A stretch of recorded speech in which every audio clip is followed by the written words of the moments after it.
Hey, what's up you guys, it's Ch3 and welcome back to my channel. In today's video, we're going to go into chapter 3 of Dead Girls Can't Tell Secrets by Ch3. I hope that you guys are ready to rumble with this book and get through as much of it as possible. So let's get right into this video. This video may contain sensitive topics and foul language. If you do not wish to continue, please click off the video now. You have been warned. Chapter 3. Mr. Davis passes a small stack of papers around the circle. This is a waiver your parents need to sign. If you're 18, you can sign the waiver yourself, but please pass along the details to your parents. What exactly are we signing? I ask, not bothering to glance at the paper. This form pertains to the weekend's backpacking trip to Mount Liberty. Mr. Davis says you'll all be excused early on Friday. The room bursts into applause.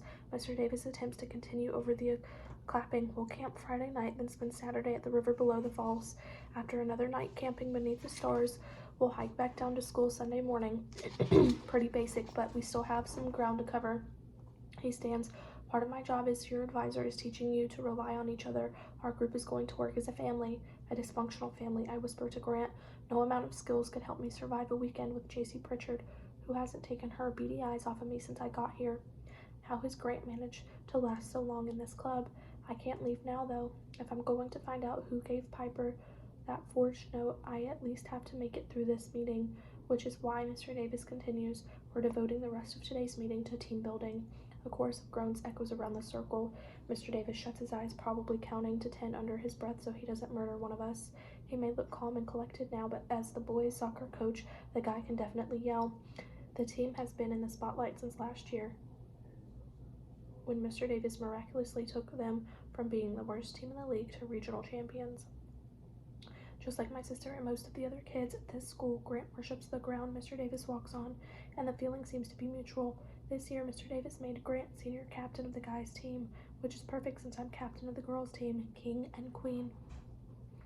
Not that this accolade means anything to my family. The second week of school, I told my mom that I needed money for the preseason tournament, but Piper had a debate tournament scheduled for the same weekend, and they could only afford to pay for one.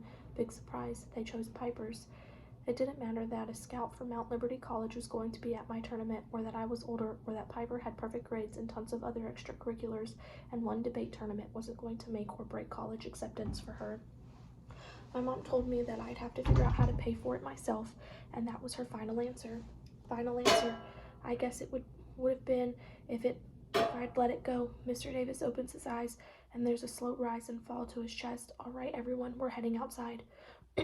We are? Asked Noah, comfortably slouched in his seat, even though you're clearly all so eager for the activity. Mr. Davis lifts a folder from his lap. First, I need to provide a quick overview on packing your backpack for a 3-day hike.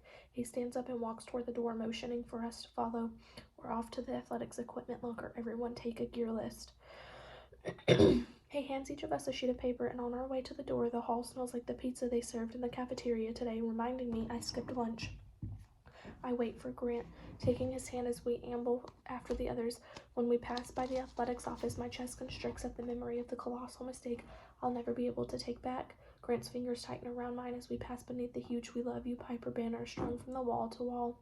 It's signed by half the school, including people who never even knew her. Strangers who may be hoping for the best but believe that Piper did this to herself. My parents are probably the only people in town who have a different theory. They like to tell themselves that what happened to Piper was a freak accident, like she's this daring thrill-seeker who would have climbed up to the top of that guardrail for the sheer rush of it, like a gust of wind or a loss of balance caused her to plummet down the mountainside. The truth is, I used to fantasize about life without Piper, without the younger sister who could say more words at 10 months than I could say at 2 years, the award-winning journalist, the debate club champ, the future scientist of America, the prodigy who had to take AP classes at another school because Grayling High couldn't keep up with her. In my fantasies, there was never a concrete reason for Piper's disappearance. I didn't dream up ways to get rid of her. She was simply blotted out of existence, and that the end result was always the same. I ended up the favorite by default. Now I know that's not the way things work.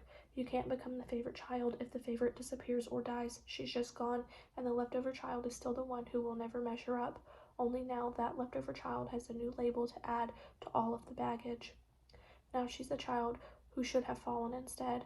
I shudder to think of another possible label for me, one I've locked away, one I hope my parents never discover. I press my fingers against the little charm dangling from my neck as we slip into the afternoon sunlight. Mr. Davis unlocks a large black athletics cabinet and starts extracting backpacks. Everyone seems to have an assigned pack. Lumberjack and Hums-a-Lot, whose actual names are Sam and Abby, grabs theirs. One by one, the rest disappear, leaving only a bright red backpack behind. I patted up to find Piper's name scrawled on a luggage tag. The familiar handwriting sends a swell of sadness through me, but I find my voice as the others start lugging equipment to the empty common area. Mr. Davis, is it okay if I use my sister's pack today? He looks up from a cardboard box full of supplies. Sure, go ahead. I can't envision Piper wearing this or even knowing how to use it. The thing has 97 different pouches and snaps. I grab it by the strap and carry it over to where the others have gathered, on the gum-encrusted cement and the food-smeared lunch benches. Why did my sister join the club? Most people in Grayling's Pass fall on a spectrum of outdoor enthusiasts. It's kind of unavoidable if you grow up here with all of the sights and activities at your fingertips. A lot of kids spend the scalding summers fishing and rafting on the icy Golden River, which starts up at Mount Liberty and snakes all the way down to the outskirts of town. When the weather's more forgiving, we have our pick of dozens of days' hikes. Piper was always the exception, though. She came back sobbing from her first and last camping trip with JC and her dad, something about losing her magnifying glass and not having access to her microscope. JC and Noah used to drag her off on hikes to get her out in the sunlight. She would do anything for those two. Is that why she joined this club? She wanted extra time with her two besties? I plop down beside Grant, Piper's pack between my feet, and Mr. Davies begins his demonstration. A hiker's backpack is only effective if it's packed correctly. Please follow along on the gear list. He picks up a massive orange pack, pointing at the array of mesh pouches and commenting on their various uses.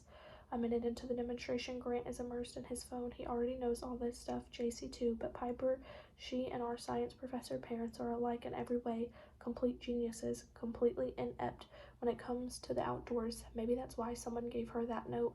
They realized how out of her depth she was and pranked her.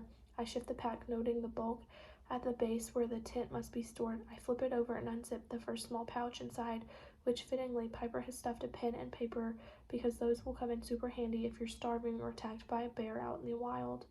I zip it shut and glance up at Mr. Davies, pretending to pay attention.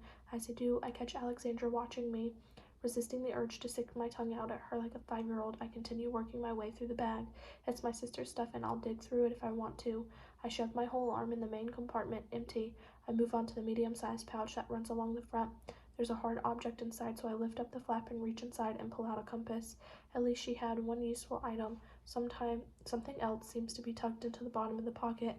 I dig my fingertips in deeper, but my attention whips to the flap itself. I lift it again and my heart pushes up into my throat. There's a message, rough and clumsy, written in thick white marker on the underside of the flap: quit survival club or else. That is the end of this chapter. I will see you guys in the next video. Bye.